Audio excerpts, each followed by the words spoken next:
Scott Ritter is an anti-war activist. He is a former U.S. Marine intelligence officer and a former UN weapons inspector. Ever since the war in Ukraine started, he has used different social media platforms to call for peace.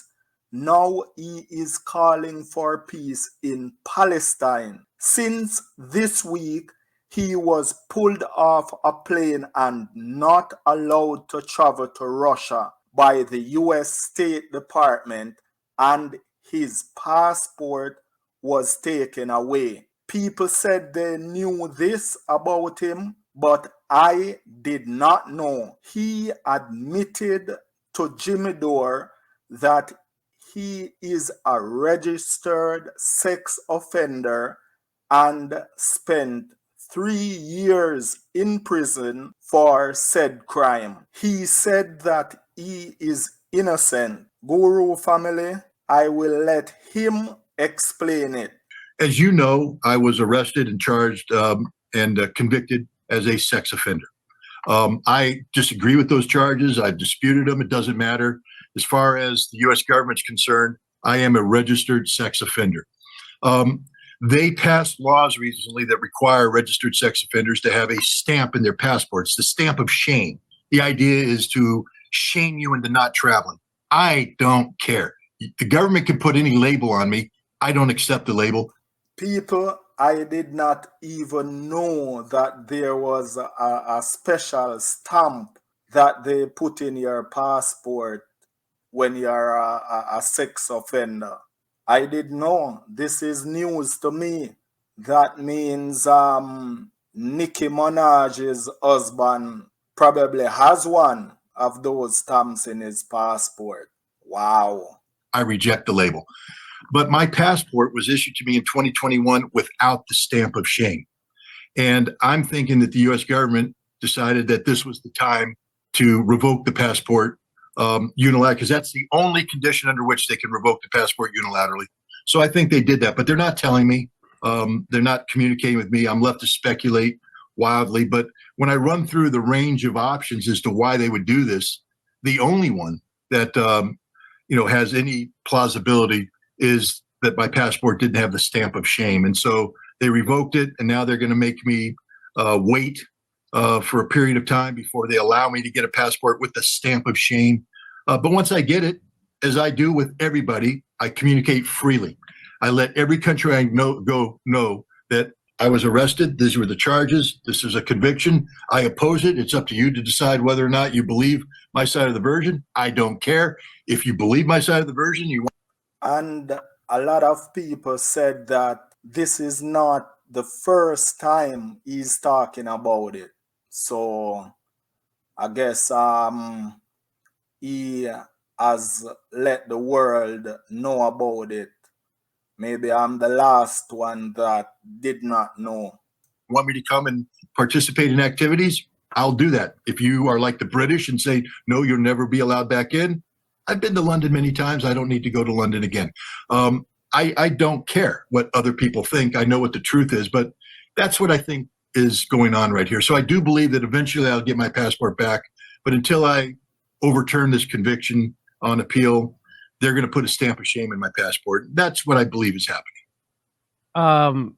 Is it your version of your conviction? Is it something you can share with this? Is it a long story? Is it my version of the conviction is I committed no crime, and the prosecutor wanted to take activity that maybe a married man wouldn't want to admit to his wife, but not a crime, consenting activity among adults, and twist it into something that was a crime. It's a 100% manufactured case. It's a computer-driven case, Jimmy, where they wouldn't allow the computer to be introduced as evidence in trial. Think about it. Think about a murder trial where they say, we won't let the gun be introduced. I went to prison for 3 years as a sex offender. You know what they do to sex offenders in prison, Jimmy? It ain't an easy ride. Guess what happened to me? I went, the guards told me when I came in, don't talk about your case. Well, hell, it was all over TV. So I went straight to the gangs. I went to the Crips, the Bloods, and the Latin Kings, the big three that kill sex offenders. And I went up to them and I put all my paperwork on the table and I said, read it. If you guys think I'm a sex offender, we'll go out right now and I'll kill about 50 of you before you get me. But if that's what you want to do, let's do it. They read it and they came back and they said, you're screwed. You got screwed. There's no crime here. In order to get out of prison, you have to take sex offender therapy. But in order to do this, you have to plead guilty. I went to the head and I said, I'm not pleading guilty. I didn't commit a crime. I'm guilty of nothing. He said, well, then you'll never get out on parole. I said, that's too bad. What I did say is I put the file in front of him and said, everything in there I'm guilty of, but none of it is a crime. Guess what happened, Jimmy? I'm the only sex offender ever to be paroled from Pennsylvania State Prison without ever confessing his crime, because even they said you committed no crime. The warden said you committed no crime. The guard said you committed no crime. The judge and the prosecutor who wanted to make a name off of putting me in jail, they said I did. That's the result. But square it. I was supposed to be in jail for 5.5 years. I got paroled after 3, and I never pled guilty. The parole documents, the parole officers say, why are we paroling him? He won't plead guilty to this crime. Well, the warden released me because she knew that I wasn't guilty. That's it. I committed no crime. Not a single. There is no victim. There is no victim. It's a cop who registered as an adult and then later said that he was a 15-year-old girl. There's no victim. There was no contact. There was nothing. This would have been thrown out of every court in the world except the one that I was in, because they had a hard-on for putting Scott Ritter, the former UN weapons inspector, in jail. They made it a capital case, and they had a judge who, like I said, wouldn't allow. I'll give you another one, just so you know. We hired an expert, a former federal officer who wrote the book on child exploitation crimes. He is an expert witness that every prosecutor brings in with a 100% conviction rate. And we said, go through my computer, the one we wanted admitted at trial. And he said, you don't want me to go through your computer. I said, I absolutely do. He said, no, because where there's smoke, there's fire, and I will find it. And once I find it, I have to declare it to the prosecutor, and you're going to jail. I said, take my computer. He did. He wrote a letter to the judge, said for the people, leave your thoughts below. Let me know what you think. first time in his entire career, he went through the computer and found not only no evidence of a crime, but no indication of intent to commit a crime. There was nothing on this computer. He exonerated me. We submitted that letter, the computer, everything to the judge, and the prosecutor said, I don't want it admitted at trial. And the judge said, okay, it's Pennsylvania, Jimmy. Go to Pennsylvania on vacation, leave on probation, baby. You don't want to mess with Pennsylvania courts.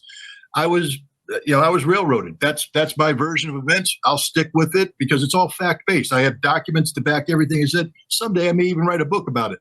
But until that happens, unfortunately, I'm a convicted sex offender, and I have to register. Again, Pennsylvania made me what they call a sexually violent predator. I came to New York, and they made me a level 1 offender because they looked at everything. They said, you're not guilty of anything, but we can't overturn a Pennsylvania conviction.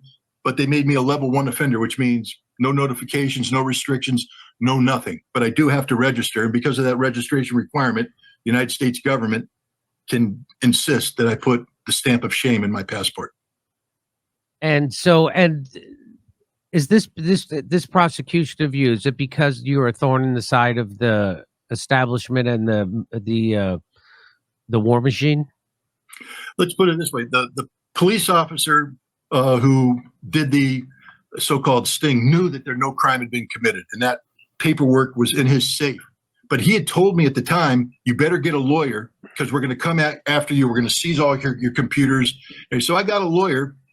He said that they'd come in 8 days.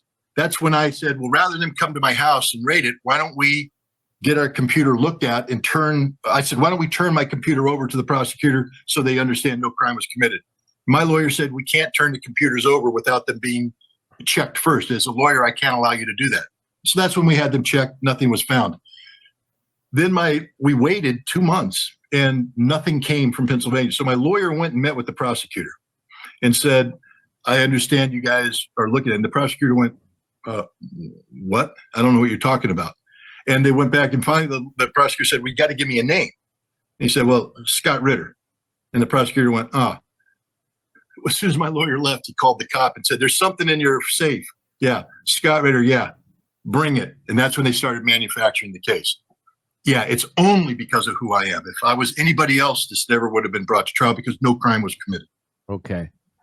Well, I appreciate you coming on, telling your story. It's wild that you got pulled off that plane, but such is life. And well, good luck on doing that documentary. Well, thank you very much. We look forward to getting it done once I get my passport back. Okay. Leave your thoughts below. You can go to the Jimmy Dore show to catch the full interview. Thanks for watching. Please share, thumbs up, subscribe, and I will catch you in the next one. Always want more.